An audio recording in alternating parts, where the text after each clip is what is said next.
मांगो तो तुम्हें दिया जाएगा, ढूंढोगे तो तुम पाओगे, खटखटाओ तो तुम्हारे लिए खोला जाएगा। क्योंकि जो कोई मांगता है उसे दिया जाता है, जो ढूंढता है वह पाता है, और जो खटखटाता है उसके लिए खोला जाता है। पर आप क्या मांगते हो और किस मंशा के साथ मांगते हो, ये बहुत ज़रूरी है। आपको इस बात का ध्यान रखना है कि आप जो कुछ भी मांगे वो परमेश्वर की इच्छा में होकर मांगे। अपनी नहीं वरन अपनी आत्मिक उन्नति के लिए उन बातों को मांगे, पवित्र आत्मा और उसकी सहायता को मांगे, उसकी उपस्थिति को मांगे, उसके मार्गदर्शन को मांगे। तो आपका पिता जरूर आपको अपने पवित्र आत्मा से भरेगा। यदि आप सच में उसको ढूंढना चाहते हैं, उसको खोजना चाहते हैं और आप उसको पाना चाहते हैं, जैसे मत्ती 6:33 में लिखा है कि तुम पहले परमेश्वर के धर्म और राज्य की खोज करो तो बाकी सब वस्तुएं तुम्हें मिल जाएगी।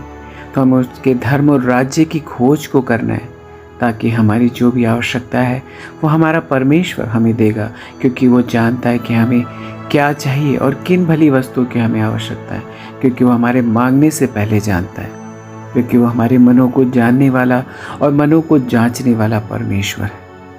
यदि आप सच में उसके निकट आकर उसके द्वार को खटखटाएंगे तो वह आपके लिए अपने हृदय के द्वार को खोलेगा, ताकि आप उसमें भीतर प्रवेश करें। वो आपको उस अनंत जीवन में ले जाना चाहता है, जिसको देने के लिए उसने अपने पुत्र को हम सबके पास भेजा। प्रकाशित वाक्य 3:20 में लिखा है, देख मैं द्वार पर खड़ा हुआ खटखटाता हूँ, यदि कोई मेरा शब्द सुनकर द्वार खोलेगा तो मैं उसके पास भीतर आकर उसके साथ भोजन करूँगा और वह मेरे साथ। यह वो आत्मिक भोजन है जिसको पाने के बाद आपके अंदर कोई भूख कोई प्यास ना होगी, क्योंकि वो आपको आत्मिक रूप से संतुष्ट करना चाहता है। वो इस शरीर से निकाल कर आपको आत्मा में ले जाना चाहता है, ताकि आप उस अनंत जीवन का एहसास करने पाए। हाँ, वो आपको जीवन देना चाहता है।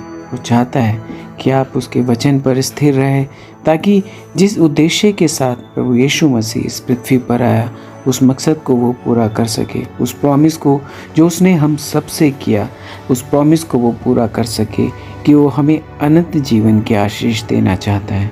उसको पाने के बाद फिर कोई भूख ना होगी, ना कोई प्यास होगी, क्योंकि जहाँ प्रभु का प्रेम है वहाँ संतुष्टि होती है।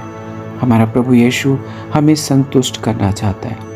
वो चाहता है कि हम इन संसारिक इच्छाओं से, इन शारीरिक अभिलाषाओं से निकलकर उस स्वर्गीय आशा की ओर अपने ध्यान को लगाए, उस अनंत जीवन की ओर अपने ध्यान को लगाए, जो जीवन हमारा परमेश्वर हमें देना चाहता है।